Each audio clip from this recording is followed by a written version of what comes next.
Hello friends, നമസ്കാരം. Welcome to my channel Achu home. പുതിയൊരു വീഡിയോയിലേക്ക് ഏവർക്കും സ്വാഗതം. ഇന്നത്തെ വീഡിയോയിൽ ചോറിൻ്റെ കൂട്ടത്തിൽ കഴിക്കാൻ പറ്റുന്ന വളരെ ഈസി ആയിട്ട് സിമ്പിളായിട്ട് തയ്യാറാക്കി എടുക്കാൻ പറ്റുന്ന ഒരു തോരൻ്റെ റെസിപ്പിയാണ്.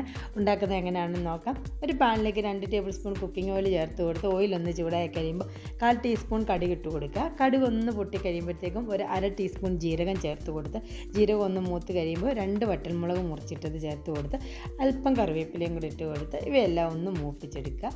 ഇത് മൂപ്പിച്ചതിന് ശേഷം നമ്മുടെ മെയിൻ ഐറ്റമായ വെണ്ടയ്ക്കയാണ് എടുത്തിട്ടുള്ളത്. തോരൻ വെക്കാനായിട്ട് വെണ്ടയ്ക്ക ഒരു 300 ഗ്രാമോളം എടുത്തിട്ടുണ്ട്.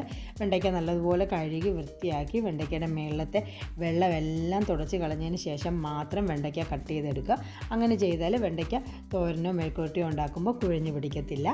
നല്ലതുപോലെ വെണ്ടയ്ക്കായും കൂടി ഇട്ട് കൊടുത്ത് മിക്സ് ചെയ്തതിന് ശേഷം മഞ്ഞൾപ്പൊടി ഒരു 1/2 ടീസ്പൂണും ഉപ്പ് ടേസ്റ്റിന് ആവശ്യമുള്ളതും ചേർത്ത് കൊടുത്ത് നല്ലതുപോലെ അതും ഒന്ന് മിക്സ് ചെയ്തെടുക്കുക. പിന്നെ വേണ്ടത് സവാളയാണ്. ഒരു മീഡിയം വലുപ്പമുള്ള സവാള ചേർത്ത് കൊടുക്കുന്നുണ്ട്. സവാളയും കഴുകി വൃത്തിയാക്കിയതിന് ശേഷം സവാളയുടെ മേളത്തിൽ വെള്ളം തുടച്ച് മാറ്റിയതിന് ശേഷം മാത്രം അരിഞ്ഞ് ചേർത്ത് കൊടുക്കുക. ഇവയെല്ലാം കൂടെ ഒന്ന് മിക്സ് ചെയ്തതിന് ശേഷം ഒരു അടപ്പ് വെച്ച് അടച്ച് ഒരു 3 മിനിറ്റോളം തീ ഒരു ലോ ഫ്ലെയിമിൽ വെച്ചിട്ട് വേവിച്ചെടുക്കുക. 3 മിനിറ്റ് കഴിഞ്ഞിട്ടുണ്ട്. വെണ്ടയ്ക്ക ചെറുതായിട്ടൊന്ന് വാടി വന്നിട്ടുണ്ട്. സവാളയും ഒന്ന് വാടി കിട്ടിയിട്ടുണ്ട്.